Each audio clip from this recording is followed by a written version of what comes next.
இந்த அருமையான வேளையில ஆண்டவரை திரும்பவும் நாம் மறுபடியுமாக நன்றி செலுத்த போகிறோம். என்னோடு சேர்ந்து தெரிந்தவர்கள் நன்றியோடு நான் துதி பாடுவேன் என்ற பாடல்களை பாடுவோம். நன்றியோடு நான் துதி பாடுவேன் இந்த இயேசு ராஜனை, எனக்காய் நீ செய்திட்ட நன்மைக்காய் என்றும் நன்றி கூறுவேன் நான். நன்றியோடு நான் துதி பாடுவேன் இந்த இயேசு ராஜனை, எனக்காய் நீ செய்திட்ட நன்மைக்காய் என்றும் நன்றி கூறுவேன் நான். என்னில் அடங்காத நன்மைகள் யாவையும் எனக்களித்திடும் நாதனே, என்னில் அடங்காத நன்மைகள் யாவையும் எனக்களித்திடும் நாதனே, நினைக்காத நன்மைகள் அழைப்பகுதி உமக்கென்றுமே துதியே, நினைக்காத நன்மைகள் அழைப்பகுதி உமக்கென்றுமே துதியே. நன்றியோடு நான் துதி பாடுவேன் இந்த இயேசு ராஜனை, எனக்காய் நீ செய்திட்ட நன்மைக்காய் நன்றியோடு கூறுவேன் நான். முழங்கால்கள் யாவும் முடங்குமே உந்தன் திவ்ய பிரசன்னத்தினால். முழங்கால்கள் யாவும் முடங்குமே உந்தன் திவ்ய பிரசன்னத்தினால். முற்றுமுடியாய் என்னை காப்பவரே, உமக்கு என்றும் துதியே. முற்றுமுடியாய் என்னை காப்பவரே, உமக்கு என்றும் துதியே. நன்றியோடு நான் துதி பாடுவேன் இந்த இயேசு ராஜனை, எனக்காய் நீ செய்திட்ட நன்மைக்காய் என்றும் நன்றி கூறுவேன் நான், என்றும் நன்றி கூறுவேன் நான், என்றும் நன்றி கூறுவேன் நான். Thank you, Chitti. Another song by Sam.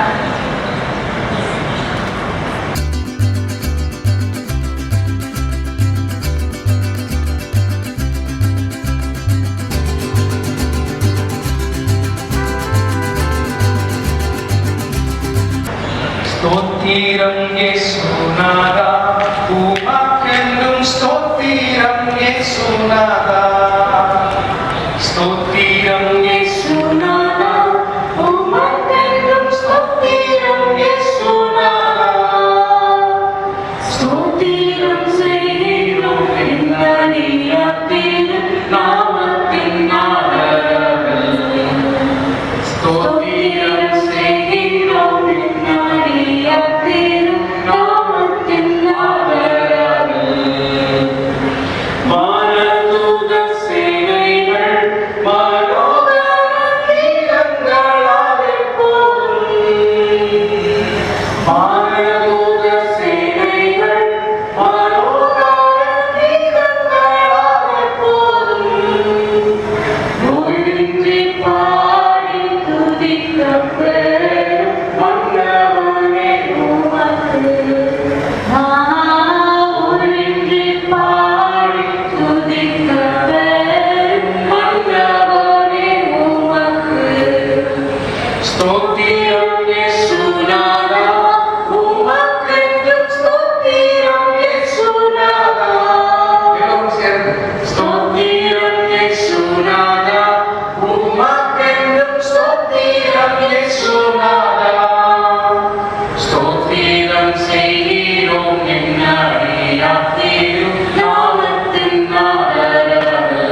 ஸ்ட்ரைட்டா விடா.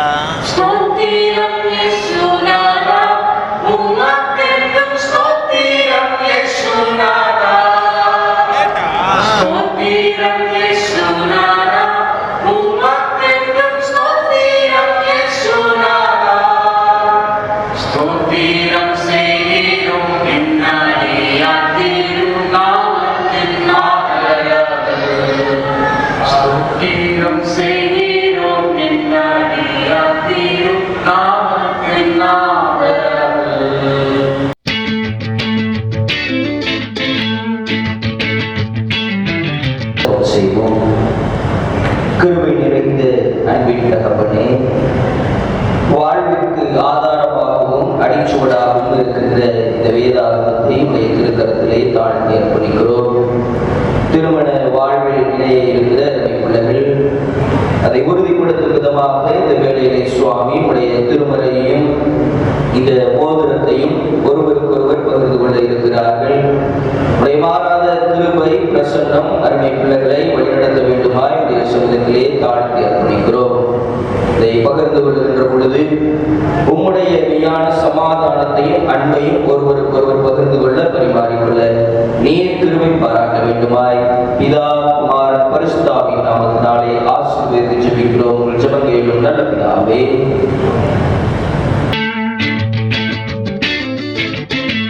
மகன் அருமை மகளுக்கு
ஆதியாகமம் 24ஆம் அதிகாரம் 50 முதல் 60 வசனங்கள்.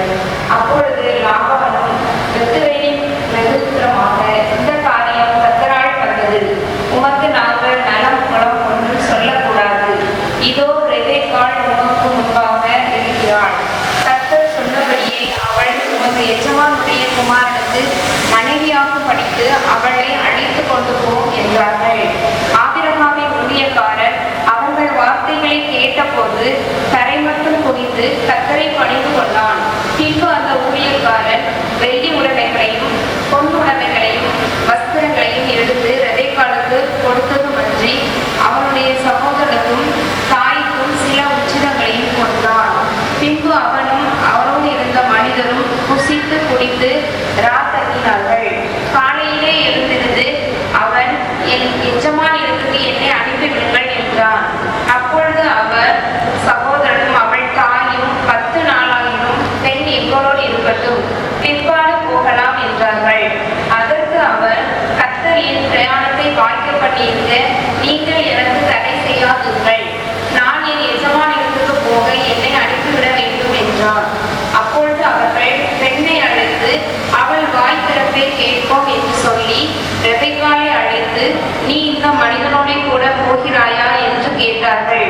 அவள் போகிறேன் என்றாள்.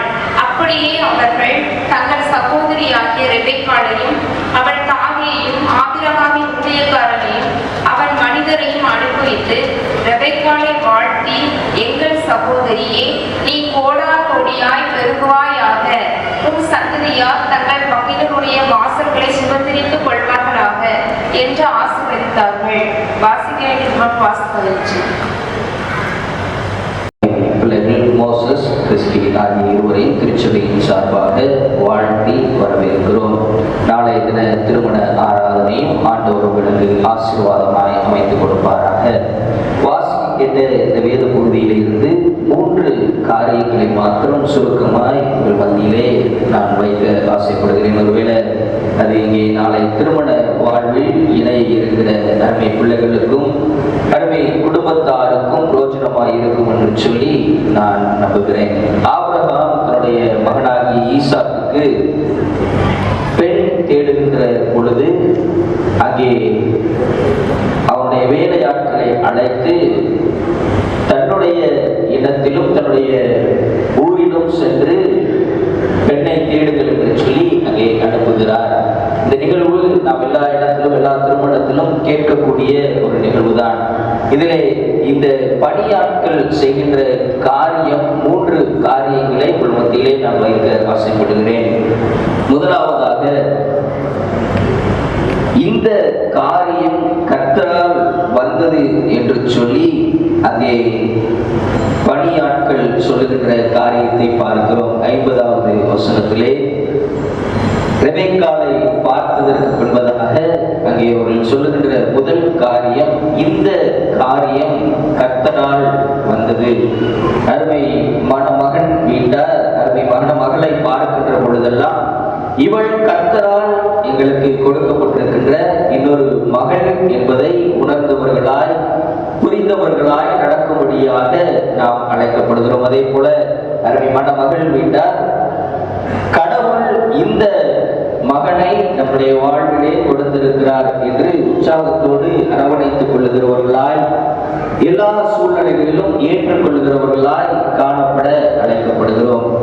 அதே போல அருமை பிள்ளைகள் ஒவ்வொருவரும் ஒவ்வொரு நாளும் இந்த குடும்ப வாழ்வு, இந்த வாழ்க்கையானது கடவுளால் வந்த வாழ்க்கை என்பதை நீங்கள் ஒவ்வொரு நாளும் ஆண்டவருடைய சமூகத்திலே அறிக்கை செய்ய அழைக்கப்படுகிறீர்கள். இரண்டாவதாக இங்கே அவர்கள் செய்த காரியம், இந்த காரியம் கர்த்தரால் வந்துச்சு அப்படின்னு சொல்லி கண்டுபிடிச்சிட்டாங்க. கர்த்தரால் இந்த காரியத்துக்கு நம்ம என்ன செய்யணும்? கடவுளுக்கு நன்றி செலுத்தணும். 52வது வசனத்துல அவங்க கடவுளை பணிந்து கொண்டார்கள் என்று சொல்லி வேதம் நமக்கு அழகாய் காண்பிக்கின்றது. குடும்பத்தின் மக்களும் சரி, திருமண வாழ்வில் இணைய இருக்கிற நீங்களும் சரி, ஒவ்வொரு நாளும் கடவுளால் வந்த இந்த காரியத்தை இணைத்து, ஒருவேளை இந்த திருமண ஆயத்தங்களிலிருந்து இந்த நாள் வரையிலும் உங்களுடைய வாழ்வில் ஏற்பட்டிருக்கின்ற நீங்கள் பகிர்ந்து கொண்டிருக்கின்ற மகிழ்ச்சியை தொடர்ந்து உங்கள் வாழ்நாள் முழுவதும் பகிர வேண்டும் என்று சொன்னால், ஆண்டவரை பணிந்து கொள்வது அவசியமான ஒன்றாய் இருக்கிறது. எனவே ஒருவேளை அருமை பிள்ளைகள் மகிழ்ச்சியாய் வாழ வேண்டும் என்று சொன்னால், இதே சந்தோஷத்தோடு வாழ்நாள் முழுவதும் நீடித்திருக்க வேண்டும் என்று சொன்னால், உறவின் பிள்ளைகளும் குடும்பங்களும் இந்த காரியம் கர்த்தரால் வந்தது என்று சொல்லி ஆண்டவரை பணிந்து கொள்ள நாம் அழைக்கப்படுகிறோம். இரண்டாவதாக அவர்கள் செய்த காரியம், மகள் வீட்டிற்கு அவர்கள் உச்சிதங்களை பகிர்ந்து கொண்டார்கள் என்று சொல்லி வேதம் நமக்கு காண்பித்துக் கொடுக்கிறது. ஒருவேளை இன்றைக்கு மணமகளுக்கு மணமகன் வீட்டார் அநேக பொருட்களை படைத்திருக்கிறார்கள், அன்பளிப்பாய் வழங்கி இருக்கிறார்கள். இது அனைத்தும் அன்பின் வெளிப்பாடு, அன்பின் மிகுதி என்று சொல்லி நாம் பார்க்கிறோம்.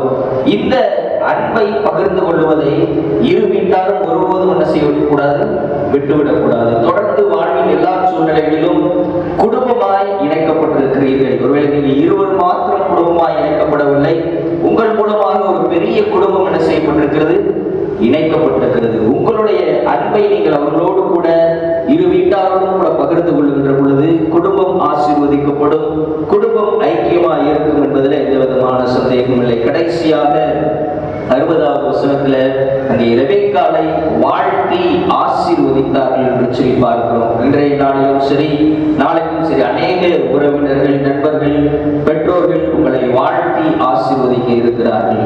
இந்த வாழ்த்துதலும் ஆசீர்வாதமும் உங்களுடைய வாழ்விலே தொடர்ந்து நிலைக்க வேண்டும் என்று சொன்னால், நீங்கள் ஆண்டவருடைய சமூகத்திலே உங்களை அர்ப்பணிப்பது அவசியம். யோவான் 15ஆம் அதிகாரத்திலே 12வது வசனம் சொல்லுகிறது, நான் உங்களில் அன்பாய் இருக்கிறது போல நீங்களும் ஒருவரில் ஒருவர் அன்பாய் இருக்க வேண்டும் என்பதே என்னுடைய கற்பனையாய் இருக்கிறது என்று சொல்லி, ஒரு 30 வருட திருமண வாழ்வை முடித்த ஒரு தம்பதியினர் ஒரு நாள் தன்னுடைய இல்லத்தை சுத்தம் செய்து கொண்டிருந்தார்களாம். அப்படிப்பட்ட நேரத்தில் மனைவி கணவனுடைய அறையில சுத்தம் செய்கின்ற பொழுது அங்க அலமாரியில 4 முட்டைகளும் ஒரு 30,000 ரூபாய் பணமும் இருந்துச்சான். இதை எதுக்கு அலமாரியில வச்சிருக்கிறாரு அப்படின்னு சொல்லி கணவர்கிட்ட போய் மனைவி கேட்டாங்க, என்னது இந்த 4 முட்டைகளும் இந்த 30,000 ரூபாய் பணமும் அப்படின்னு சொல்லி கேட்கின்ற பொழுது, அவர் 4 முட்டையும் என்னன்னா, நான் உன்கிட்ட பொய் சொல்லும் போதெல்லாம் என்ன செய்வேன், ஒவ்வொரு முட்டையா வாங்கி வைப்பேன், அதுதான் அந்த 4 முட்டை அப்படின்னு சொல்லி சொன்ன உடனே ஒரு நிமிஷத்துல மனைவிக்கு கோபம் வந்தாலும் பரவாயில்ல, 30 வருட திருமண வாழ்வுல நம்மகிட்ட 4 போய் தான் சொல்லியிருக்கிறாங்க அப்படின்னு சொல்லி மனைவி சந்தோஷப்பட்டுட்டு, சரி இந்த பணம் என்ன அப்படின்னு சொல்லி கேட்கின்ற பொழுது, 10 முட்டையா சேர்ந்த உடனே நான் என்ன செஞ்சிருவேன், அதை விற்று காசை நான் சேர்த்து வச்சிருவேன் அப்படின்னு சொல்லி சொன்னார். ஒருவேளை வேடிக்கையான கதையா இருந்தாலும் உங்களுடைய வாழ்விலே இருவரும் உண்மையா இருக்க அழைக்கப்படுகிறீர்கள். அதுதான் இந்த யோவான் 15ஆம் அதிகாரத்துல, நான் உங்களில் அன்பாய் இருக்கிறது போல நீங்களும் ஒருவரில் ஒருவர் அன்பாய் இருக்க வேண்டும், ஒருவருக்கொருவர் உங்கள் அன்பை பகிர்ந்து கொள்ளுங்கள். ஆயுள் முழுவதும் ஆண்டவர் உங்களை ஆசீர்வதித்து வழிநடத்துவாராக. ஆமென். ஜெபம் செய்வோம். எங்களை நேசிக்கிற நல்ல தகப்பனே, மனிதன் தனிமையாய் இருப்பது நல்லதல்ல, ஏற்ற துணையை அவனுக்கு உருவாக்குவேன் என்று சொல்லி அருமையான பிள்ளைகளை நீர் ஆண்டவரை ஏற்ற துணையாய் உருவாக்கி இந்த இடத்திலே அழைத்து வந்திருக்கிறீர் சுவாமி. அருமை மகன் மோசஸுக்கு, அருமை மகள் கிறிஸ்டியையும், அருமை மகள் கிறிஸ்டிக்கு மோசஸையும் நீர் முன்குறித்து இந்த வேளையிலும் இந்த உறுதிப்படுத்தல் நிகழ்வின் மூலமாக நீர் உறுதிப்படுத்தி இருக்கிறீர். அதற்காக நன்றி செலுத்துகிறோம். உடைய மாறாத பிரசனம், கிருபை அருமை பிள்ளைகளை ஆசீர்வதித்து வழிநடத்த வேண்டுமாய் இந்த சமூகத்திலே தாழ்த்தி அர்ப்பணிக்கிறோம். விசேஷமாய் நாளைய நாளிலும் நடக்க இருக்கின்ற திருமண ஆராதனையை உடைய திருக்கரத்திலே தாழ்த்தி அர்ப்பணிக்கிறோம் சுவாமி.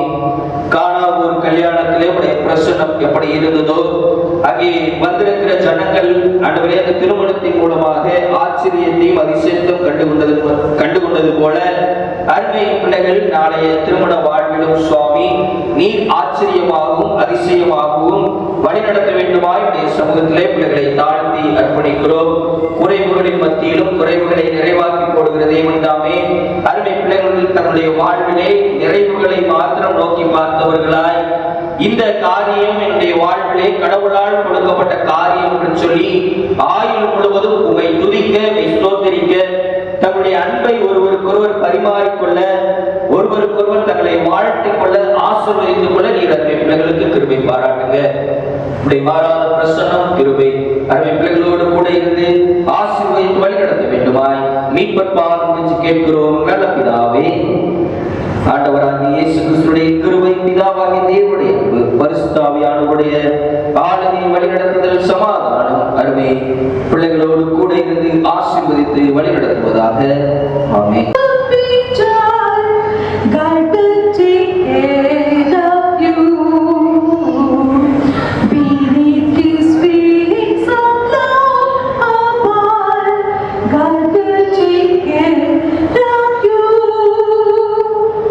God will take care of you through every day. Oh, the way He will take care of you. God will take care of you. All you may need, He will provide. God will take care of you. Nothing you ask will be denied. God will take care of you. God will take care of you through every day. Oh, rather way He will take care of you. God will take care of you.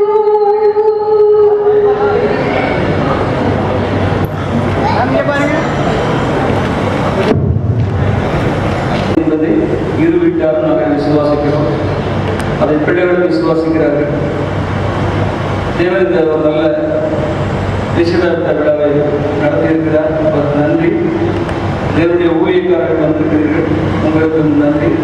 எங்களுடைய நண்பர்கள், எங்களுடன் பணிபுரியும் ஆசிரியர்கள் எல்லோரும் வந்திருக்கிறீர்கள். நன்றி சகோதர சகோதரர்கள், விழாவிற்கு நன்றி.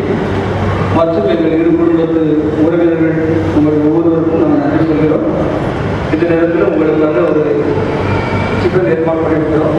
எங்கள் உணவருந்தி மணமக்களை வாழ்த்தி செல்லும்படி அவர்களுடன் கேட்டுக்கொள்கிறோம்.